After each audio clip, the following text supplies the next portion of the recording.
It's a lot of tumult. It's a lot of tumult for a company to go through. But it isn't just Tesla or Twitter. Like, right now, there's a lot going on in the tech markets. Nailed it. Amazon becomes the first company ever to lose $1 trillion in stock value. The top 4 most valuable U.S. companies reportedly lost a combined $4 trillion in market cap this year. Now, again, this is a good time to remind you that a lot of these numbers are just flat out a lot of this money is just make believe. So, take that for what it's worth. Like, all these valuations and all of this, all of this money that's tied up in the value, the stock value of these companies. It's not like it's a pile of trillions of dollars they're sitting on. It's just numbers in a spreadsheet that go up and down. So, yes, it's bad, but it's not quite as bad as it may seem. I mean, it may let on at least. Though still bad. It could still cause people to lose their jobs for certain. Amazon, one of the first companies to join the prestigious $1 trillion valuation club, just passed another admittedly less desirable milestone. This week, Jeff Bezos' Everything store became the first publicly traded company to lose $1 trillion in market valuation. The mind-boggling figures, first noted by Bloomberg, are the results of a worsening economy, repeatedly dour earnings reports, and a massive stock sell-off. Amazon, valued at $1.882 trillion on June 21st, on Thursday reported a comparatively measly $8.78 billion valuation. Microsoft, which briefly surpassed Apple as the world's most valuable company last year, wasn't far behind, with the market valuation losses hovering around $900 billion. Combined, the two companies' decline capture the effect of a lousy year most in tech would like to soon forget. Those declines aren't just limited to Amazon and Microsoft. The top 5 most valuable U.S. tech companies reportedly lost a combined $4 trillion in value this year. To put that in perspective, that's more than the combined GDPs of Turkey, Argentina, and Switzerland. That's crazy. Like, at a certain point, we have to come to the conclusion, just as a society in general, that no independent, privately owned, or even publicly owned company should have that level of wealth and valuation. Like, no company should be worth more than the GDP of a major nation, especially in a country that is still at this moment has the imperial foothold in the world, and is in and of itself a pseudo-democratic oligarchy. Like, these are the people that control our policy, and it's easy to see why when these companies have more wealth than the combined GDPs of 3 major nations. Amazon in particular disappointed investors last month with third quarter revenues that failed to beat expectations. Worse still, the company said it's expecting to post fourth quarter year-over-year growth of just 2.8%. That's fine for a normal company, but there's nothing normal about Amazon, which was until now a relentless growth machine. Like many other companies, Amazon also had to contend with declining e-commerce shopping as consumers, less concerned with COVID-19, began to trickle back into retail stores. So is that what happened then? Everybody turned to Amazon when the lockdowns were in full effect, but now that nobody gives a shit about COVID anymore, retail stores are starting to fight back. They're starting to fight back against the empire. I don't know how consequential that is, how accurate that might even be, but I can see it. I could see it. I'm trying to think of the last retail store I went and bought something in that wasn't like a grocery store. And I really don't. I guess I went and, I bought the fan for the CPU at a Best Buy. That would normally be something that I would definitely get off of Amazon, but I got it at that Best Buy because I was eager to get it immediately. I wanted to fix the problem I was having with my computer and didn't want to wait another day without my computer. So I just went to a nearby Best Buy and bought that CPU fan. Which, by the way, let me see how it's doing right now. How you doing? 82. All right, it's not bad. It's not bad. If I had an intercooler, it would be much cooler, but 81 is doable. I'm pushing it a little bit with my streaming here. I'm not gaming anything. If I was playing a game, it would probably be 92. Gets pretty hot. Anyways, there's obviously a lot happening in the macroeconomic environment, CEO Andy Jassy said following the third quarter earnings report, and we'll balance our investments to be more streamlined without compromising our key long-term strategic bets. On the plus side, Amazon so far managed to avoid the eye-popping layoffs that have impacted so many of its tech industry compatriots. That's not to say there aren't reasons for concern. Earlier this month, the company moved to expand an earlier hiring freeze to cover all its corporate employees. In a memo, Amazon's Senior Vice President of People Experience Technology, Beth Galetti, cited an uncertain economic outcome and rise in hiring in recent years as the main drivers behind the slowdown.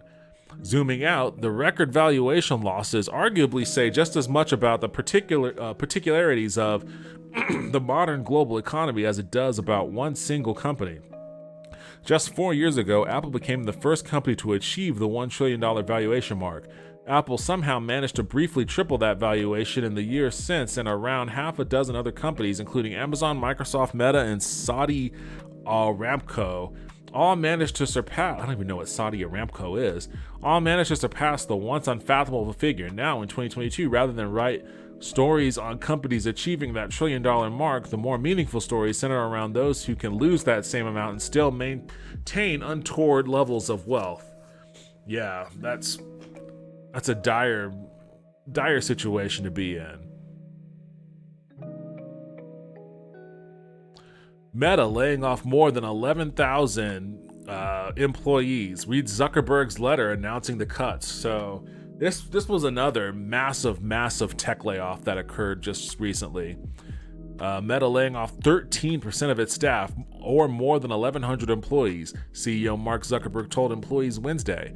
Meta provided lukewarm guidance in late October for its upcoming fourth quarter earnings that spooked investors and caused its shares to sink nearly 20%. The company's costs and expenses jumped 19% year over year in the third quarter to $22.1 billion. Jesus Christ, man. The numbers that these companies are operating at are insane. One company having an operating cost of $22 billion. This is why we need to really hammer taxes on these companies. Like, this is all revenue that could be used to, fund any number of small local businesses all across the country. And that's not to say that, there isn't a place for, a larger tech company. Obviously there is. But, the reason why 11,000 people are unemployed right now is because this massive tech company, pursued their CEO's Don Quixote-like quest to create a slightly better version of Second Life and dumped untold billions of dollars into that project. Meta is laying off 13% of its staff, or more than 1,100 employees, CEO Mark Zuckerberg said in a letter to employees Wednesday. Today, I'm sharing some of the most difficult changes we've made in Meta's history, Zuckerberg said in the letter. I've decided to reduce the size of our team by about 13% and let more than 11,000 of our talented employees go. We are also taking a number of additional steps to become leaner and more efficient company by cutting discretionary spending and extending our hiring freeze through Q1. Meta shares were up about 7.7% Wednesday morning. So, this is also a very excellent example as to why we need more unionization in the tech industry. Because just laying off 11,000 people on a whim and seeing your shares jump as a result is psychotic. That is absolutely psychotic. We're talking about near 15,000 people, unemployed people between Facebook and Twitter in a week's time span. The layoffs come amid a tough time for Facebook parent company Meta, which provided lukewarm guidance in late October for its upcoming fourth quarter earnings that spooked investors and caused its shares to sink nearly 20%. Investors have been concerned about Meta's rising costs and expenses, which jumped 19% year over year in the third quarter to $22.1 billion. The company's overall sales declined 4% to $22.71 billion in the quarter, while its operating income dropped 46% from the previous year to $5.66 billion. 46% is, operating income dropped 46%. That's a pretty steep decline. I want to take accountability for these decisions. Well, what does it mean, dude? What is it? Like, nobody who lost their job ever feels better when the CEO, who is still employed, says, I want to take accountability. Like, at the start of the pandemic, I was working at a company that did bookkeeping software here in Austin, and we had to shut down. Like, it wasn't layoffs, it was the company that was shutting down. Like, and we got the news from our CEO in like a company Zoom meeting, and I could tell that, you know, when he was taking responsibility for blah blah blah, all that stuff that happened, like, it was obvious that it meant a lot to him because it was his, you know, project that he had started several years ago. He was always super excited about the prospects of, you know, automated bookkeeping and all that sort of stuff. And it wasn't just that he was, you know, laying off a bunch of people that had come to depend on him to, you know, guide this business in a stable and profitable manner. But it was also just that, you know, yeah, there is a sense that, yeah, I just doomed a lot of these people at the worst possible time, you know, during a pandemic. But I imagine that it was more real to him than it would have been if it was a layoff, because it affects him too. Like, he doesn't have a company anymore.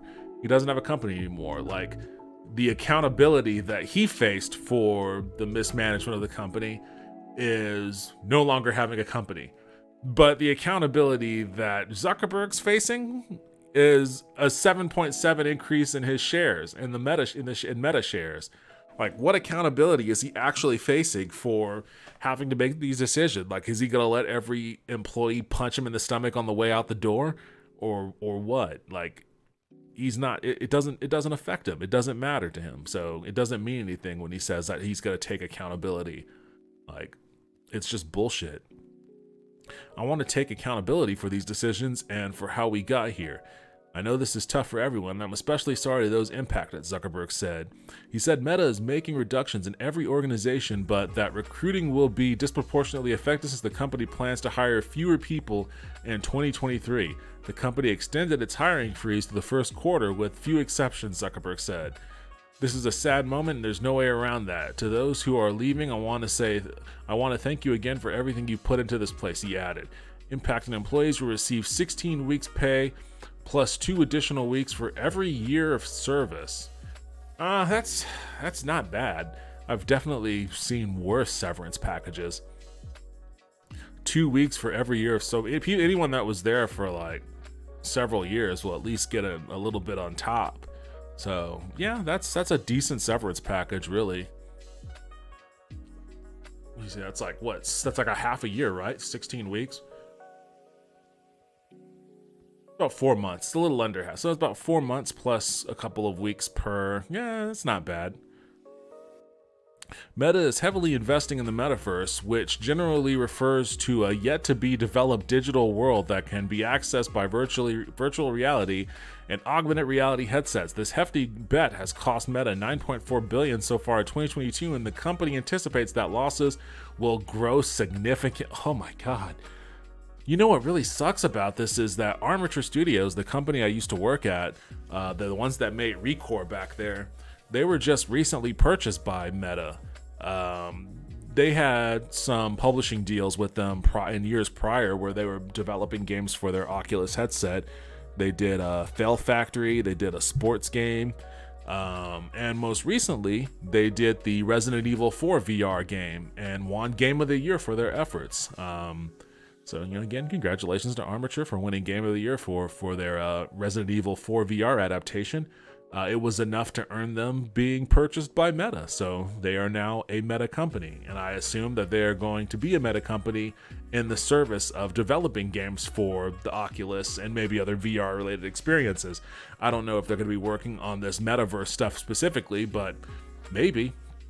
But it's crazy to think that, like, just weeks after they announced being being acquired by Meta, you know, Meta then turns around and has these crazy massive layoffs. And then on top of it, they come out and say that, you know, they lost 9.4 billion in 2022, and they still anticipate that the losses will grow significantly year over year. Like, brutal, dude. Why? I mean, that's just crazy. Like, the way that the tech world operates is just, it's a madhouse. It makes no sense. Like, you can't do that. You can't operate this way at any other business. Any other business, like, you gotta put up or shut up real quick.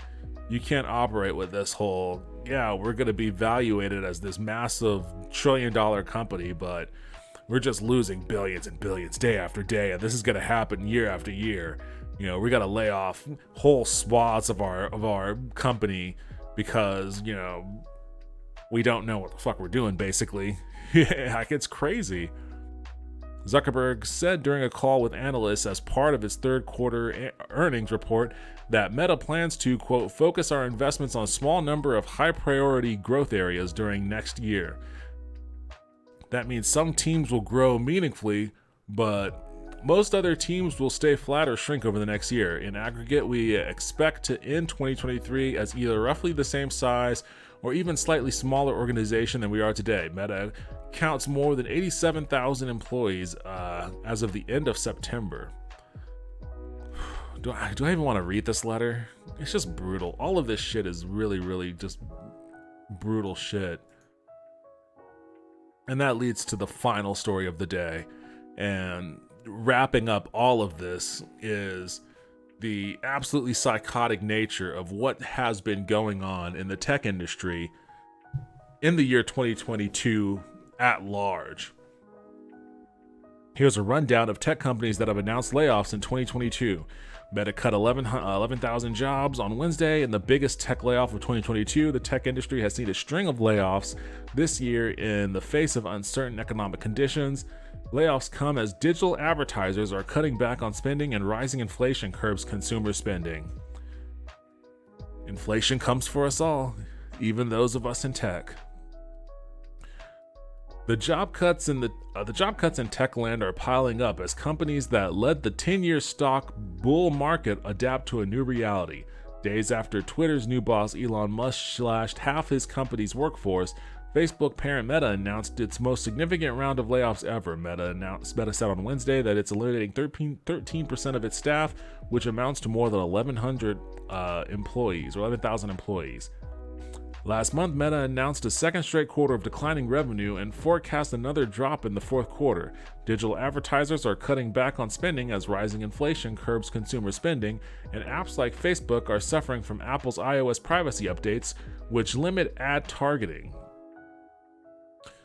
Tech layoffs. I'll click on this video here in a second. Let's just go. Actually, you know what? Why don't we just watch that now? Let me mute this bad boy. We could play. Big tech announcing a slew of layoffs this year as Amazon, Twitter, other companies that aren't necessarily big tech have announced that they're paring back their workforce. Many more announcing that they are slowing hiring or freezing hiring for the time being. For more on this, let's bring in Mark Fields, former CEO of Ford and Hertz. He's now a CNBC contributor, and BET founder Bob Johnson, founder and chairman of RLJ Companies and chairman of Retirement Clearinghouse. Gentlemen, good evening. Bob, should we be worried about our jobs in this economy? And how are we going to be able to determine what's coming? Why start with that question? Yeah, thanks, John. I'm not sure on the micro level that individuals should be worried about their job. I think on a macro level that in order to tame inflation, you've got to do something to let's hear it. Let's hear it. Spending from the standpoint of fiscal policy, and you've got to have a Fed that's going to figure out a way to execute the trade-off between inflation and controlling unemployment. And right. That's the trick of it. You're going to control inflation. You're going to somehow see a rise in unemployment. The question is, the Fed has two charges. One, That's a very old-fashioned mechanism for controlling inflation, and it's also like it's controlling inflation from the labor standpoint. Like we want to make people poorer so that demand on goods and services decreases, and they believe that like shrinking demands on good and services is what'll curb inflation because obviously as supply is unable to keep pace with demand, then the cost of the available supply goes up because of scarcity. So the idea is that we're going to crush the workers so that we artificially deflate their demand, and then that way the demand on the market can meet the supply that's available, and then that way prices can start to come down. But that's a policy that assumes that the reason for inflation is because workers have too much money. And you'll hear these guys say this stuff. They'll be like, people make too much money.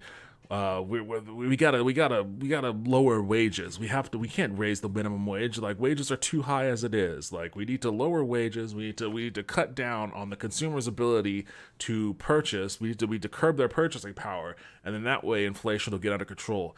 But the problem with inflation in this particular environment doesn't have really anything to do with the amount of money that workers have. People are making historically less than before. Like they've seen pay raises in some instances, but those pay raises have been drastically offset by the spike of inflation. So they're actually end up at the end of it making less money. They took a pay cut. Despite whatever wage gains they may have gotten, the increase in inflation nets out to a pay cut. So it's not that consumers having purchasing power is increasing all this demand and that's why supply can't keep up and that's why inflation's occurring, so we got to crush workers. No, the reason why supply can't keep up with the demand is because the supply isn't being manufactured to that point. And it's because, they're not paying enough to incentivize people to want to work under shitty conditions. Like if you're in manufacturing is tough as hell work, depending on what it is you're manufacturing. But even stuff like clothing is hard as hell to put together, let alone if you're like putting together cars or planes or any kind of manufacturing, even if it's just, socks or latex gloves. There was a big concern during the pandemic about so much of our medical supply chain relying on manufacturing from China, and part of the presidential platform promises you would hear is we would be bringing back manufacturing of our necessary goods from China, especially in our medical field, our medical supply chain. We'll be bringing that manufacturing from China back to America. But what does that mean? It would mean, having to pay more to manufacture those goods. The reason why a lot of our manufacturing is in China and Mexico right now is because it's cheaper to manufacture it over there and then just import it here. But if we're going to start doing manufacturing here, then we would have to start, incentivizing people to want to work under those conditions. You want to work in a factory, then, you're going to have to make an X amount of money. You're going to have to make enough money to be able to afford rent and bills and utilities and still have some money to enjoy life, right? That's all people really want. All most people want is to be able to easily afford rent, bills, utilities, food, gas, and then just enjoy life in their free time.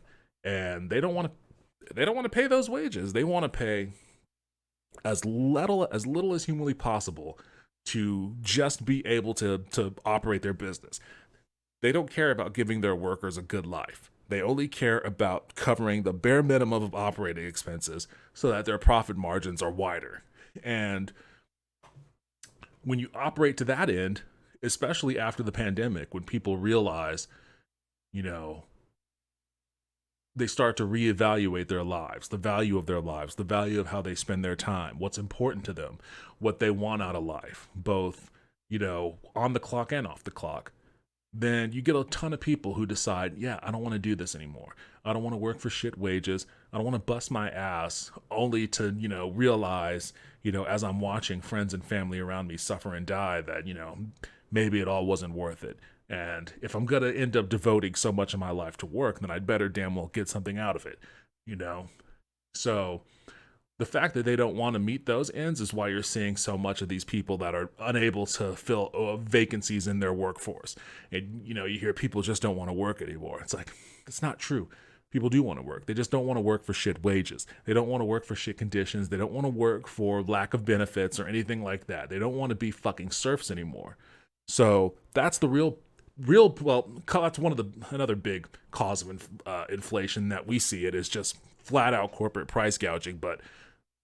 And that's, let me see if I can bring that up. Corporations are using inflation to pad profits, economists say. From the grocery store to the gas pump, prices have gone up across the board. Corporations have cited inflation, workforce shortages, wage increases. I mean, it's all the same shit there. Like I just walked down this line. The shortages are because people don't want to work for shitty conditions. The wage increases aren't. Any wage increase that has occurred has been wiped out by the price of inflation.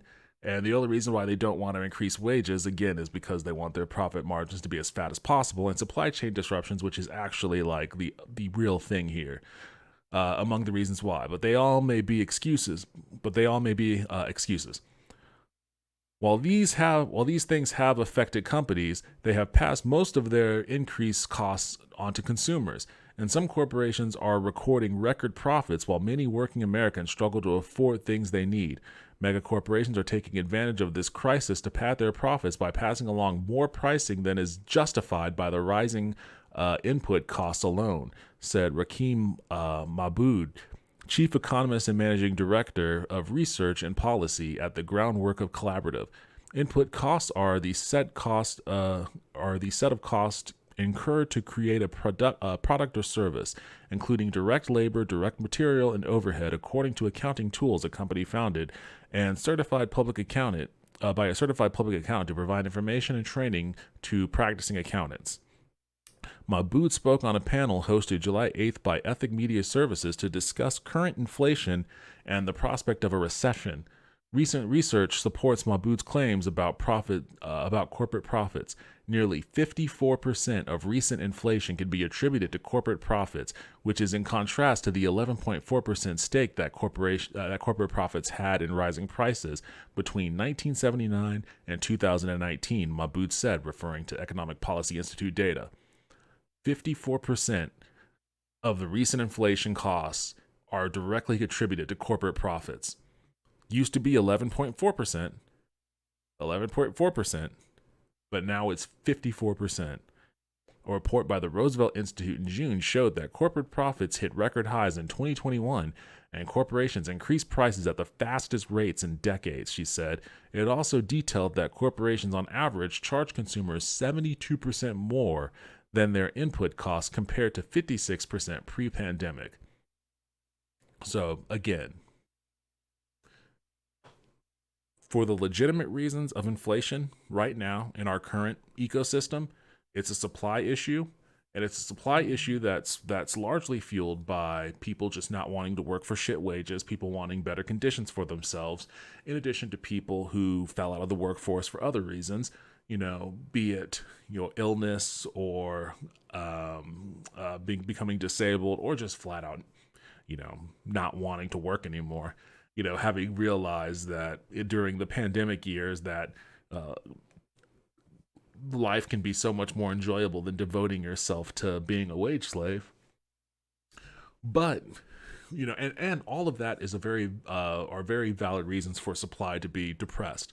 And so when supply can't keep up because they can't get the workforce and workforce necessary to reach demand, then that creates inflation because they have a artificial limit on how much product they can output.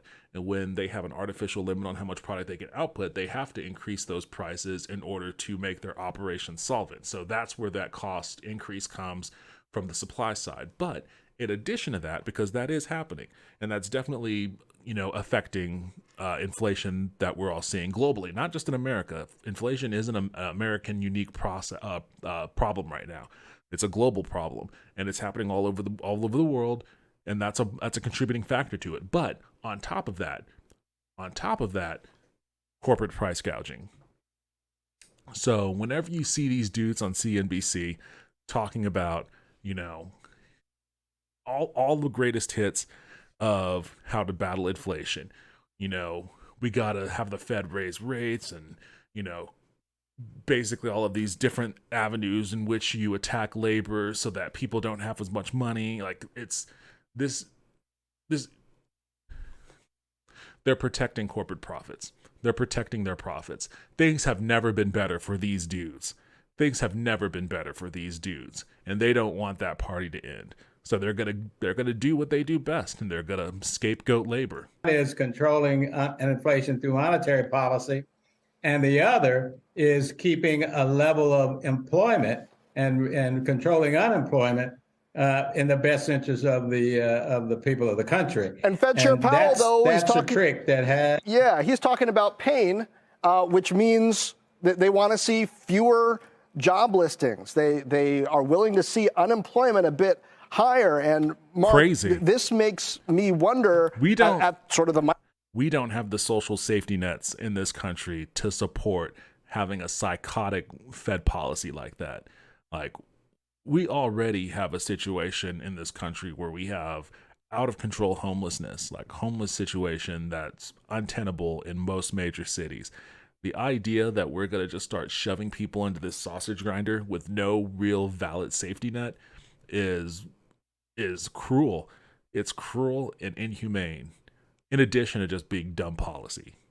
Micro level, when people at home who are concerned about their jobs and their raises, perhaps, what kind of an era are we headed into, and to what degree is Q4 and how much consumers have the power to spend? How pivotal is that going to be in what happens at the beginning of next year?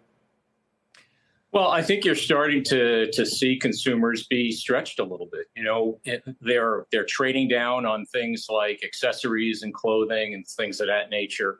But also at the same time, when you look at their balance sheets, listen, compared to obviously the last recession and pre-COVID, consumers' balance sheets are in pretty good shape. That being said, you know, when you look at the savings rate, it's down to about 3%, which is obviously below the COVID-induced high savings rates, but it's actually down the lowest it's been in the last decade or so. You're seeing credit card balances go up significantly. And, you know, your credit card.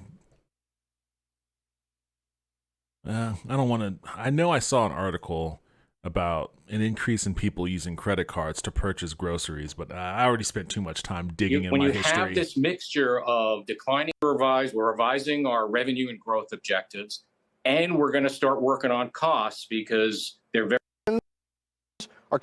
I wanted to see them talk about specific companies. On their cost structure. Into the holiday period is these. So let's just go through these companies then real quick, since I guess they aren't going to talk about them. So we already talked about Meta. They laid off 11,000 jobs. We talked about Twitter. They laid off 3,700 jobs. Lyft, around 700 jobs cut. Lyft announced last week that it cut 13% of its staff, or about 700 jobs.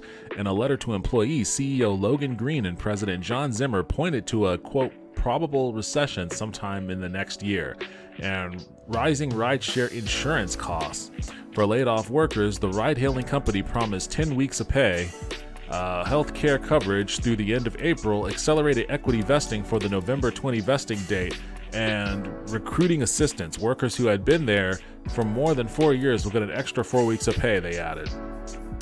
Stripe, around 1,100 jobs cut. Online payment giant Stripe laid off roughly 14% of its staff, which amounts to about 1,100 employees last week. CEO Patrick Collison? Patrick Collison, or Collison, I think it's Collison.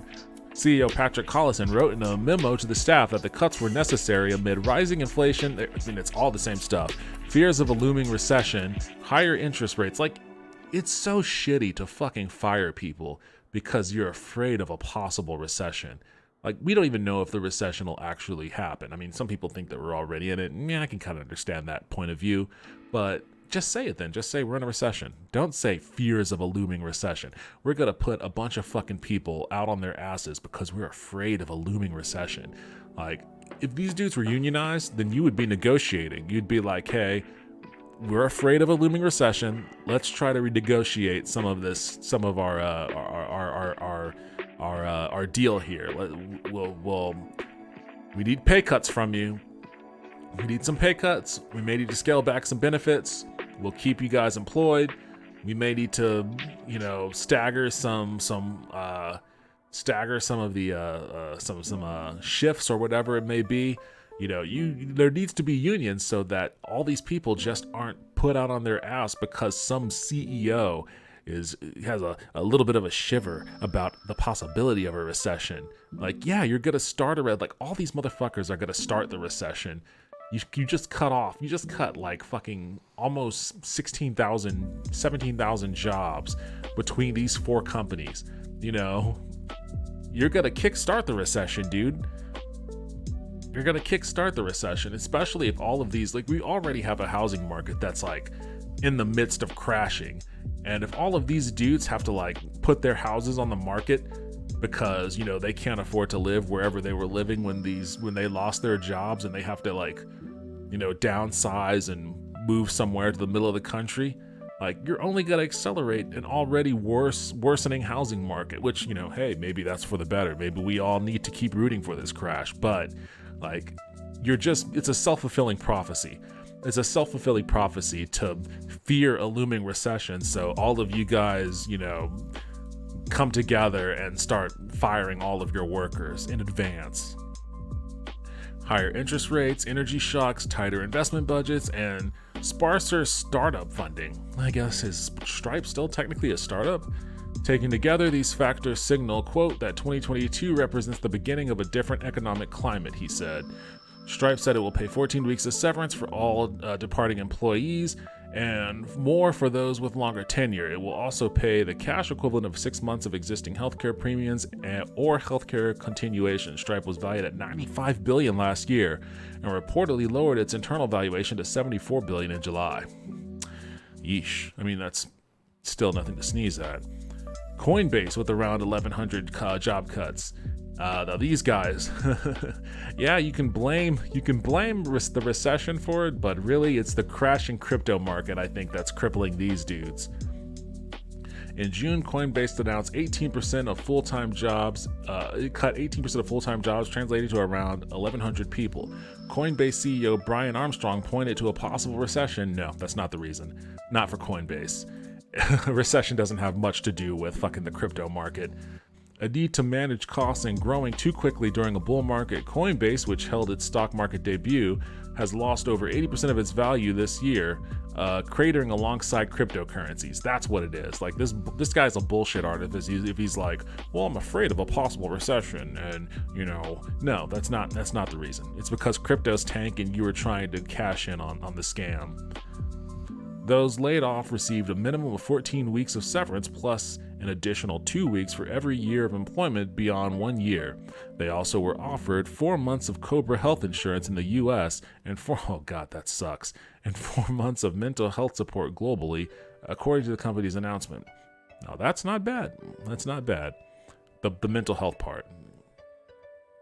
Shopify, around 1,000 jobs. In July, Shopify announced it laid off 1,000 workers, which equals 10% of its global employees. In a memo to staff, CEO Toby Lucht acknowledged he had misjudged how long the pandemic-driven e-commerce boom would last and said the company is being hit by a broader pullback in online spending. Okay, well, at least that was honest of him. He made a mistake. The company's stock price is down 78% in 2022. Shopify says employees who were laid off will receive 16 weeks of severance pay, plus 1 week for every additional year of tenure at the company. Cool. Netflix, around 450 jobs. That's a minuscule amount considering how many people Netflix employs. Also, Netflix has been leading the charge on bad reports and shuttering businesses or shuttering, sectors of its operations. So I'm kind of surprised it's only 450. Netflix announced 2 rounds of layoffs. In May, the streaming service eliminated 150 jobs after Netflix reported its first subscriber loss in a decade. Oh God. And that sucks, dude. A decade of nothing but subscriber gains, and then the first time they proposed a loss, 150 people lost their jobs. That's so shitty, dude. Whatever happened to just ooh, we took a hit. Let's weather this. Let's turn it around. Other than, ooh, we took a hit, let's fucking fire people. Let's make people unemployed. like, God, man, just the way that these companies operate is so fucking spineless. In late June, Netflix announced another 300 layoffs. In a statement to employees, the company said, while we continue to invest significantly in the business, we made these adjustments so that our costs are growing in line with our slower revenue growth. Netflix stock is down 58% this year. Microsoft, less than 1,000 jobs cut reportedly. In October, Microsoft confirmed that it let go less than 1% of its employees. That cut impacted fewer than 1,000 people, according to an Axios report which cited an unnamed person. The announcement came after Microsoft called for the slowest revenue growth in more than 5 years in the quarter that ended September 30th. Snap, more than 1,000 jobs. Kind of surprised that Snap still has 1,000 people working for him. In late August, Snap announced it laid off 20% of its workforce, which equates to 1,000 employees. Snap CEO Evan Spiegel told employees in a memo that the company needs to restructure its business to deal with financial challenges. He said that the company's current year-over-year revenue growth for the quarter of 8% is well below what we were expecting this year. Snap has lost 80% of its value this year. Yeah, they're not long for this world. Snap will be the way of the dodo in no time. Robinhood. This is an interesting one. 31% of its staff. These guys were the golden child before Wall Street bets happened. But then even after Wall Street bets happened, like, they were still, widely talked about, widely discussed, largely in revelry, or at least amongst the CNBC contingent. Retail brokerage firm Robinhood cut 23% of its staff in August after slashing 9% of its workforce in April. Robinhood CEO Vlad Tenev blamed deterioration of the macro environment, with inflation at a 40-year highs accompanied by broad crypto market crash. I can believe that for the most part. The crypto crash was certain. The stock is down by more than half in 2022. Chime. So, 160 jobs. Earlier this month, fintech company Chime laid off 12% of its workforce, or about 160 employees. Chime spokesperson told CNBC the so-called Challenger Bank, a fintech company that exclusively offers banking services through websites and smartphone apps, is cutting 12% of its 1,300-person workforce. The company said that while it's eliminating approximately 160 employees, it's still hiring for select positions and remains, quote, very well capitalized. Private investors value Chime at $25 billion just over a year ago. And last but not least, Tesla, cutting 10% of salaried employees. In June, Tesla CEO Elon Musk wrote an email to all employees that the company is cutting 10% of salaried workers. Tesla will be reducing salaried headcount by 10% as we have become overstaffed in many areas, Musk wrote. Note, this does not apply to anyone actually building cars, battery pack, or installing solar. I don't know about that one. We just had a story. He said that in June. So in June, he said that people installing solar won't be impacted. But just recently, people installing solar were told to hit the bricks. So funny how that changed. Hourly headcount will increase. So there you go. The tech industry is taking a pretty massive hit right now. And I don't root for any of these guys to fail except Twitter. Twitter is the only one I want to fail. And by extension, I guess maybe Tesla. Like, Tesla still has a lot of value in, like, the power wall and, the solar panels, but I just want them to be purchased by someone else. I want Elon Musk to have to sell it. I want him to go away. He's not good for any of this. And neither is Zuckerberg. I actually want bad things to happen to him too. Fuck that guy.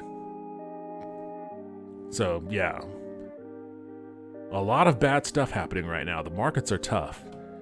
It's tough out there, everyone. The markets are tough. The job market's tough. Housing market's tough. Buying groceries are tough. Filling up your gas tank's tough. Getting hired's tough. Getting fired's pretty easy, it turns out. But everything else is pretty tough right now, so, hang tight. Hey everybody, thanks for watching the video. If you liked what you just saw, hit the like. If you want to see more, hit subscribe. I'd appreciate it if you did both. They would be very good for the channel and help me build the community here. If you have any kind of comments or opinions or anything like that, by all means drop them in the comments section below. I like engaging with y'all, want to do more of that, so thank you again and see you next time.